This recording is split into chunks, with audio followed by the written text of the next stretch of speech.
10일 주에는 저희 나라 대통령을 뽑는 중대한 선거가 있습니다.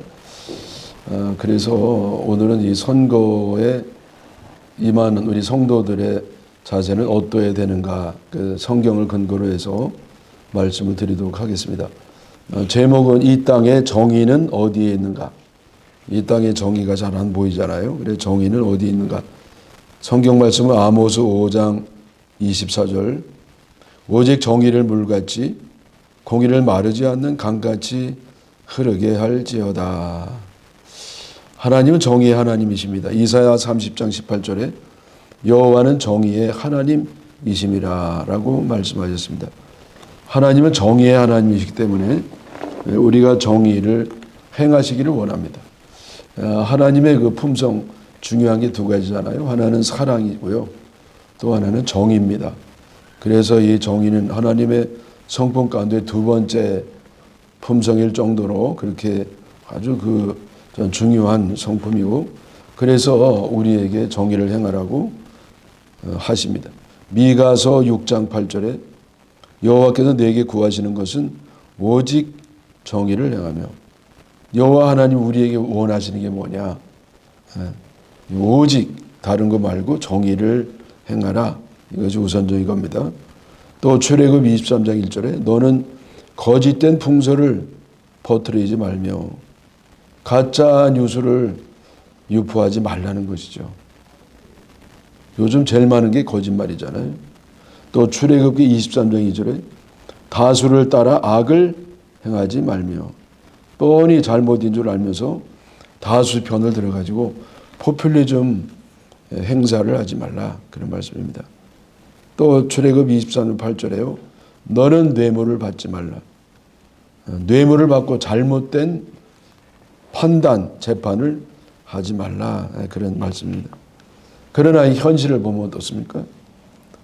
현실에서는 정의를 보기가 어렵습니다. 전도서 3장 16절 재판하는 곳 거기에도 악이 있고 정의를 행하는 곳 거기에도 악이 있도다. 여러분, 이 정의의 그 세상적인 그 판단의 잣대가 뭐죠? 그거는 바로 이제 재판이에요.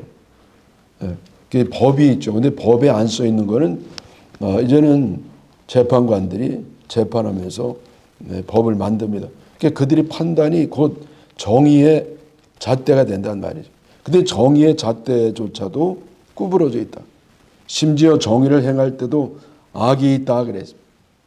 여러분, 정의를 행할 때만은 정의로워야 되잖아요. 근데 정의라고 말만 하면 실제적으로는 악을 행하고 부정의를 행하는 것이라는 거예요. 죄인된 인간이 정의를 부르짖을 때는 무서운 일이 벌어졌습니다.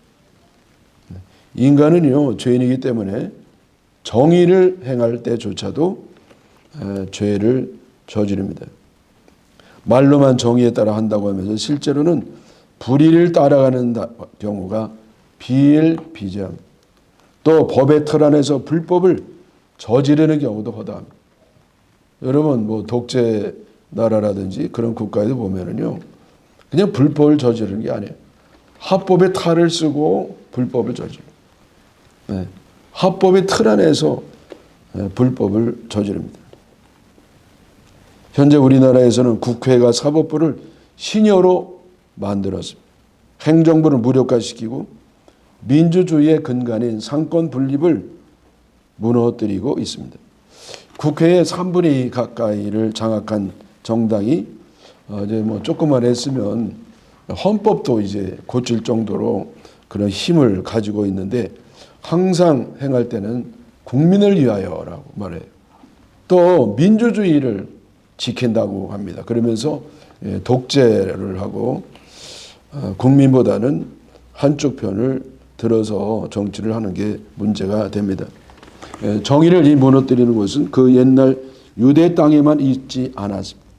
이사야 59장 9절에 정의가 우리에게서 멀고 공의가 우리에게서 미치지 못한 즉 우리가 빛을 바라나 어두운 뿐이요 밝은 것을 바라나 캄캄한 가운데로 행한다고 했습니다. 빛을 바라는데 어둠이에요. 밝은 걸 바라지만 캄캄한 가운데에 있는 것이 현실이라는 겁니다. 또 이사야 59장 11절 우리가 곰같이 부르짖으며 비둘기같이 슬피 울며 정의를 바라나 정의가 없고 구원을 바라나 우리에게서 멀도다. 사람들이 그렇게도 정의를 원하지만은 정의를 보기 힘들다는 겁니다. 여러분 이 당시 벌써 2500년 이렇게 되는 때인데요. 정의를 원했어요. 저는. 요즘은요 정의를 별로 안 원하는 것 같아요. 정의보다는 좀 잘 사는 거, 경제를 활성화되는 것을 원하는 것 같습니다. 하박국 1장 4절에 율법이 해이해지고 정의가 전혀 시행되지 못하오니 이는 악인이 의인을 에워쌌으므로 정의가 굽게 행하여짐이라. 여러분 악인의 숫자는 의인의 숫자보다는 적어요. 사실은 거의 다 악인이죠. 속에. 근데 이제 드러난 것은 악인이 적는데 그 드러난 악이 얼마나 독하고 강한지 일당백이 돼서 이길 수가 없습니다. 사법부는 양심에 화인 맞은 판사들 때문에 정의가 땅에 떨어졌습니다. 거액의 뇌물을 받는다든지 여론의 눈치를 본다든지 다수 정당을 두려워하면서 판결을 지연시키고 엉터리 판결을 하면서 정의가 무너졌습니다. 여러분 민주주의를 지키는 그 마지노선, 마지막 수단이 뭡니까? 선거입니다. 그런데 이 많은 국민들은 선관위를 신뢰하지 않고 있습니다. 사전선거의 감시 체계가 좀 허술하다. 전산망이 해킹에 취약하다. 아무리 지적받아도 아무 문제가 없다는 식으로 그렇게 변명만 하고 있습니다. 그리고 여러분 우리나라 이 정책은 어떤 근거로 시행이 됩니까? 여론조사예요. 근데 여론조사도 조작의 의혹을 받고 있습니다. 그래서 하여튼 이 정의를 찾아보기가 어려워요. 나라의 정의와 공정을 지키기 위해서는 정직한 그리고 정의로운 대통령을 뽑아야 하는데 비중이 있는 어떤 대통령 후보는 스스로는 깨끗하다고 늘 조작된 법 때문에 괴롭힘을 당한다고 얘기를 하면서도 보면 깨끗한 사람이 아닌 것 같습니다. 전과가 4개나 있고요. 12개 범죄 혐의에다가 5개 수사를 받고 있습니다. 그리고 선거법 위반에 대해서는 대법원에서 유죄가 확정이 되었지만은 고법에서는요. 대법원 말도 안 듣고 선고를 지연시키면서 사실상 유죄를 선고할 가능성이 사라져 버렸습니다. 만약 이런 사람이 대통령으로 당선된다면 법을 바꿔가지고 본인의 모든 범죄 기록을 없앤다고 합니다. 만약 시행이 된다고 하면 인류 역사상 전무후무한 일이 될 것입니다. 소수당으로 전락한 보수 정당은 최후수단으로 단일화를 한다더니 분열화를 하였습니다. 단일화로 표를 더 얻어보려고 했지만은 오히려 표를 더 많이 잃어버리는 결과를 낳게 되었습니다. 보수층 지도층에서도요 조속하게 단일화를 한다고 무례한 꼼수를 썼습니다. 그리고 이 대선 후보는 약속을 했던 조속한 단일화를 지연시키면서 국민들의 마음을 많이 잃어버린 것 같습니다. 어디에도 이 정의를 보기가 어려워. 그런데 진짜 문제는 정말 결정적인 문제는 어디에 있느냐? 국민들에게 있습니다. 당선이 유력한 대선 후보를 지지하는 사람들은 어떤 사람들이냐? 한마디로 얘기하면 무조건 지지야. 무조건 지지. 무조건 지지자들처럼 보입니다.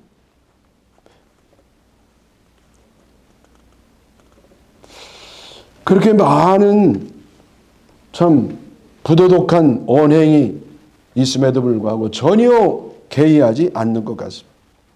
만약에 이런 사람이 지지받던 사람이 대통령이 되면 이제 독재 국가가 된다는 거예요. 말씀드린 것처럼 이제 입법 장악했죠. 사법도 다 신여 만들었죠. 이제는 행정부 수반이 되면서 입법, 사법, 행정까지 일당 독재가 예측이 된다는 것이죠. 근데 이들은 국민들은요 열렬하게 똘똘 뭉쳐서 점점 더 묻지마 지지를 보내고 있습니다.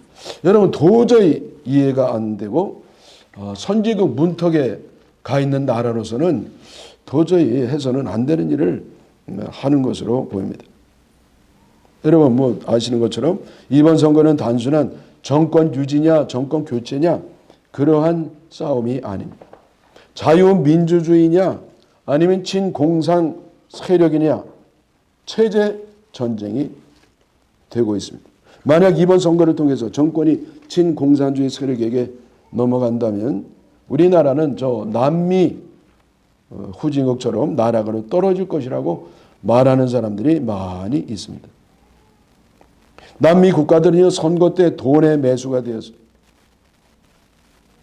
지도자의 부정부패가 분명합니다마는 조폭 같은 지도자가 겁이 나서 할 말도 못하고 포퓰리즘에 넘어가고 지속적인 가짜뉴스와 선동에 속아서 독재자를 지지하더니 나라가 상승은커녕 추락하게 되죠.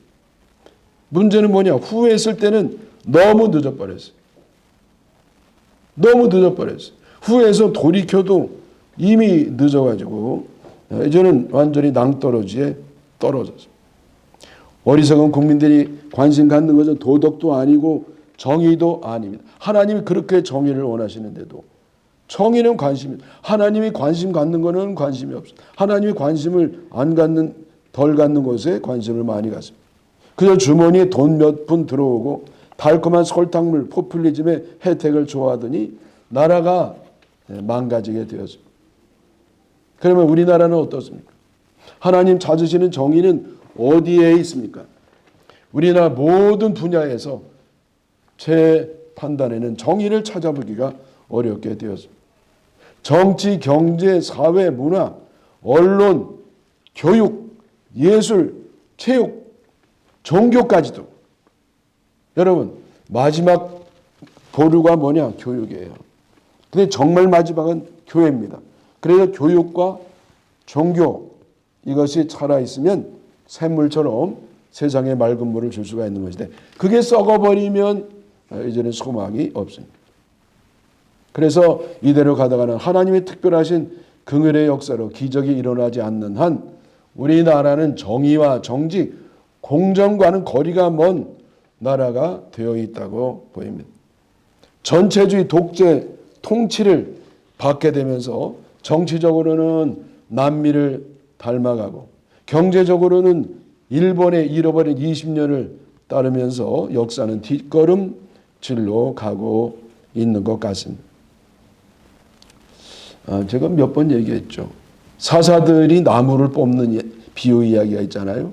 그 나무들이 이제 왕이 필요해가지고 왕을 세우는데 맨 처음에는 좀 감람나무라든지 무화과 나무라든지 포도나무라든지 이런 좋은 나무를 왕으로 세우려고 했습니다. 그랬더니 다 고사하는 거예요. 여러분 이 왕이 될 만한 훌륭한 사람은요 안 하려고 그래요.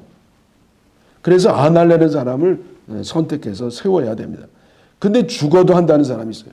수단 방법 가리지 아니하고 죽어도 한다는 사람은요 말로는 국민을 위한다고 하지만은 자기 자신의 탐욕으로 하는 것이 대부분입니다. 그래서 나무들이 결국은 가시나무를 왕으로 뽑았습니다. 그 왕으로 뽑더니 어떤 일이 일어났죠? 우리가 결말을 잘 알고 있습니다. 가시나무는요 줄 게 가시밖에 없어요. 그래서 그냥 디리다 가시로 찔러가지고 다 피를 흘리는 일들이 벌어지게 됐다는 겁니다. 지도자의 탐욕과 국민의 어리석음이 이러한 참 가시 같은 지도자를 뽑아놓고 이제는 정의가 망가지고 국민들은 가시에 찔리고 나라는 추락하는 결과를 가져오게 되었다는 겁니다. 여러분 우리나라도 이대로 가다가는 비슷한 꼴을 당할 것 같아가지고 잠이 잘 안 옵니다. 요즘 잘 자는 사람은 참 훌륭한 사람이죠. 네. 위기는 후진국에만 있지 않습니다. 선진국에도 후진국 같은 위기가 있었습니다. 여러분 어느 나라 어느 단체든지 다 위기가 있어요. 네. 그런데 이 선진국은요, 이제는 후진국처럼 하지 않았어요. 국회의원이, 정치인이, 법조인이, 공무원이, 국민들이 용감하고 지혜롭게 희생을 각오하면서 정의를 지키더니 그 어려움을 극복하고 선진국이 되었습니다. 여러분 선진국은요 그냥 세월이 되면 저절로 되는 게 아니에요. 자원이 많다고 뭐 기운이 좋다고 머리 좋은 사람이 많다고 되는 게 아니에요. 하나님의 정의가 있어야 돼요. 정직이 있어야 되고요. 정의가 있어야 되고 하나님이 기뻐하는 요소가 있어야 이 선진국이 된 줄 믿습니다. 얼마 전에 콩클라베라고 하는 영화를 봤습니다. 콩클라베 여러분 아시죠? 천주교에서 교황을 뽑는 선거 제도를 콩클라베라고 합니다.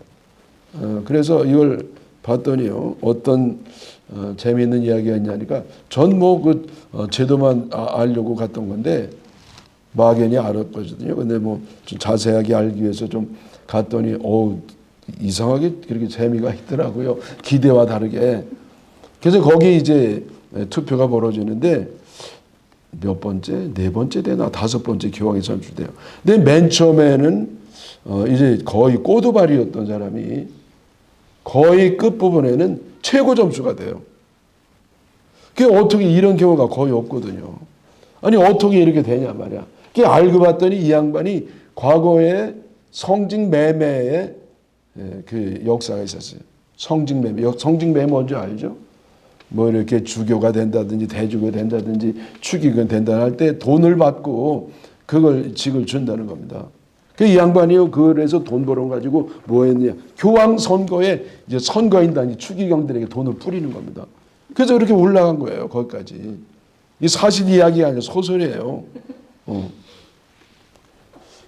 근데 이 윌리엄 추기경이 그 사회를 맡았거든요. 선거를 주도하는 사람인데 하도 이상해가지고요. 한번 봤어요. 기록을 몰래 봤더니 그 증거가 있는 거예요. 성직매매 증거가 있어가지고 주변 친구들이 이거 까지 마라. 근데 이 양반은 그냥 성령의 감동에 따라서 복사해서 싹 다 돌려버렸어요. 그 선거인단에게 150명쯤 되잖아요. 그러니까 난리가 난 거죠. 누가 제일 난리겠어요? 바로 그 돈 뿌린 추기경이요. 반발하고 난리가 난 겁니다. 그랬더니 그 동조하는 사람이 또 있더라고. 세력화가 돼가지고. 근데 결국은 이 사람이 이제 추기경이 못 됩니다. 그리고 정직한 다른 사람이 추기경이 됐습니다. 자, 제가 드리고 싶은 말씀 뭐냐면은 거짓 세력이 있었어요. 그 천주교 선거에도. 그러나 왜 그것이 유지가 되고 이렇게 계속 시행되느냐? 이렇게 정직한 사람, 하나님의 정의를 용기 있게 행한 사람 때문에 이어져 내려왔다. 여러분 잘 아는 것처럼 1차 대전 이후에 독일의 그 나라 정치를 장악한 세력은 히틀러 아니고 히틀러와 나치 세력이에요. 2차 대전의 패배에 대한 전쟁 배상금 때문에 독일 사람들이 경제적으로 너무 어려웠습니다. 그리고 정신적으로 피폐해졌어요. 패배의식, 그리고 좌절감, 그리고 우울감에 시달릴 때 세계 인류 국가를 캐치 프라이즈로 내세면서 나선 것이 히틀러입니다. 그 선동의 사람들이 다 전폭적인 지지를 보내고 속았습니다. 그 나라가 완전히 쫄딱 망했죠. 독일만 망했나 유럽이 다 망했죠. 히틀러 때문에 스탈린하고. 근데 나라를 구한 사람이 누구냐? 바로 보네퍼 목사님이에요. 이 보네퍼 목사님은 히틀러와 맞서 싸우다가 결국 이제 사형 언도를 받고 교수형을 당합니다. 그러나 그의 죽음이 헛된 죽음이 아닙니다. 보네퍼 목사님은 희생을 당하고 죽었지만은 그 정신이 바로 독일을 살리고요. 독일이 선진국가가 되는 밑거름이 되었던 겁니다. 여러분 그래서 이 정의를 되찾는 데는 값을 지불해야 돼요. 어떤 값이냐? 희생해야 돼요. 예수님처럼 십자가를 지고 희생 정신을 가지고 희생하는 그런 사람을 통해서 정의가 이루어지는 겁니다. 여러분 오늘날 왜 이렇게 우리나라의 정의가 회복이 안 되느냐? 희생하는 사람이 없어요. 좀 말로만 뭐 나라를 위한다고 하지만은 사실은 자기 욕심으로 하는 사람이 많기 때문에 해결이 되지를 않습니다. 예수님도 유다 나라가 죄악의 극에 달해 있고 경제도 최악에 있었을 때 유대 땅에 오셨습니다. 그리고 십자가를 지시고 죽으시고 희생당하심으로써 나라와 인류를 구하게 됐습니다. 여러분 중세 천주교회도요 완전히 그 교단 전체가 아주 썩었습니다. 부패하기가 이루 말할 수가 없었습니다. 그럴 때 누가 나타나냐? 마틴 루터 목사님이 나타나셔가지고 그분이 희생 정신으로 희생을 하고 해서 결국 천주교가 바르게 세워지게 되었습니다. 여러분 이 어떤 나라 어떤 역사에도 위기가 있는데 그러나 예수님처럼 그리고 보네포 목사님처럼 또 세례요한처럼 정의를 위하여 십자가를 지고 희생 정신을 가지고 일어섰던 사람을 통해서 주님은 나라들을 살려주시고 복을 주시는 줄 믿습니다. 이 성경 말씀에 보면은 정의의 하나님은 정의대로 행하지 않는 나라의 심판을 경고하셨습니다. 에레미야 21장 12절에 다윗 집이여 너는 아침마다 정의롭게 판결하여 탈취 당한 자를 압제자의 손에서 건지라. 그리하지 아니하면 너희의 악행 때문에 내 분노가 불같이 일어나서 사르리니 능히 끌 자가 없으리라. 여러분 주님이요 이 판사들에게 경고하신 말씀이에요. 똑바로 판결하라. 만약에 그러지 아니하면 내 분노가 불처럼 일어나서 아무도 이걸 끌 자가 없으리라. 하나님은요 반드시 불의에 대해서 심판을 하십니다. 사랑이 많기 때문에 좀 시간이 걸리는 것이죠. 그러나 반드시 하나님의 진노의 불은 끌 자가 없는 겁니다. 또 전도서 5장 8절 정의와 공의를 짓밟는 것을 볼지라도 그것을 이상히 여기지 말라. 높은 자보다 더 높은 자가 감찰하느니라.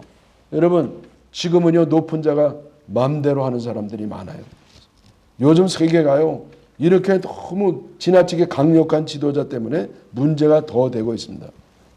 근데 이 독재자 지나치게 강한 사람 누가 이야기할 수 있겠어요? 그럼 목숨 걸어야 되는데. 그러나 그것보다 더 강한 분이 계시다. 하나님이요 그런 사람들을 감찰하시고 또 정의를 짓밟은 사람을 짓밟아 주실 것이다. 이사야 61장 8절 나 여호와는 정의를 사랑하며 불의를 강탈을 미워하며 성실히 그들에게 갚아 줄 것이다. 불의를 행하는 자들에게 행한 대로 갚아 주신다는 거예요. 또 잠언 21장 7절에 악인의 강포가 자기를 소멸하나니.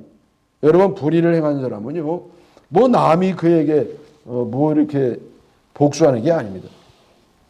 누가 하느냐? 악인의 강포가 자기를 소멸하나니. 불의를 행하는 사람은 결국 무리를 쓰다가 스스로 무너진다. 그것이 영적인 법칙이 된다는 것이죠. 그러니까 여러분 지금 막 힘이 있어가지고요. 숫자가 많아가지고 그냥 마음대로 정의를 무너뜨리는 사람은요. 어디까지 가느냐? 무리수를 둬요. 그래서 무리를 두다가 결국 한 발짝 더 디뎌가지고 낭떠러지로 떨어진다. 그것이 영적인 법칙이라는 거예요. 반대로 정의를 행하는 나라에는 축복을 약속을 하셨습니다. 시편 106편 3절 정의를 지키는 자들과 항상 공의를 행하는 자는 복이 있도다. 여러분 누가 복이 있습니까? 부모를 잘 만난 사람, 경제적으로 부강한 나라? 아니에요. 정의를 지키는 자, 항상 공의를 행하는 그 자, 그 나라가 복 받는 줄로 믿습니다. 이사야 32장 17절 공의의 열매는 화평이라 그랬습니다. 여러분 이 바르게 하는 거, 공정하게 하는 거, 결과가 뭐냐? 화평입니다. 여러분, 불의를 행하는 나라에는 분열과 다툼이 있어요. 공정을 잃어버리면 반드시 분열, 갈라치기, 그래서 분열이 생기고 다툼이 있습니다. 그러나 정의를 행하는 나라에는 하나됨과 화평함이 있다는 겁니다. 또 잠언 29장 4절에 왕은 정의로 나라를 견고하게 하느니라. 여러분, 최고의 통치자는 나라를 어떻게 하게 한다고요? 견고하게 하는 게 만세반석 위에. 불의를 행하는 나라는 나라가 흔들립니다. 그러나 정의를 행하는 나라는 반석 위에 서 있을 것이다. 하나님의 경고인 줄 믿습니다. 그리고 축복의 말씀인 줄로 믿습니다. 어느 민족 누구에게나 결단할 때가 있나니 참과 거짓 싸울 때에 어느 편에 설 것인가? 찬송가 586장 내용입니다. 여러분, 주님께서는 오늘날 우리 민족에게도 도전하고 있습니다. 이제 결단할 때가 왔습니다. 네. 여러분, 열흘이면 이제 우리가 결단해야 돼요. 참과 거짓이 싸울 때 참에 설 것이냐 거짓에 설 것이냐. 네. 우리 결단해야 돼요. 자기 사사로운 이익을 위해서 하는 게 아니에요. 어떤 인간관계 때문에 하는 게 아니에요. 참과 거짓이 싸울 때에 참을 택하라는 것이죠. 근데 참이 없어요. 그러면 어떻게 하느냐? 조금 덜 악한 거를 택해야 됩니다. 조금 덜 악한 거. 아이, 나는 다 싫어. 아이, 그냥 집에서 그냥 텔레비전 볼 거야. 여러분, 그러면 안 됩니다. 우리는 참과 거짓이 싸울 때에 덜 참을 택해야 될 줄 믿습니다. 자, 여러분, 저는요, 후보를 선택하는 기준 한 가지는 말씀드렸잖아요.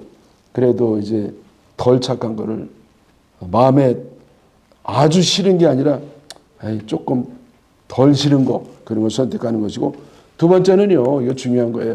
후손들이 존경할 만한 리더, 후손들이 따를 수 있는 존경받는 도덕적으로 어느 정도 그래도 괜찮은 그런 대통령을 선택해야 됩니다. 우리는 도덕성을 안 보는 게 문제, 하나님의 정의에 무관심한 게 문제. 우리는 거기에 대해서 별 관심이 없어요. 하나님은 심각합니다. 그 다음에 두 번째는 뭐냐면 국방. 왜? 이건 나라의 존망이 걸려 있는 거니까.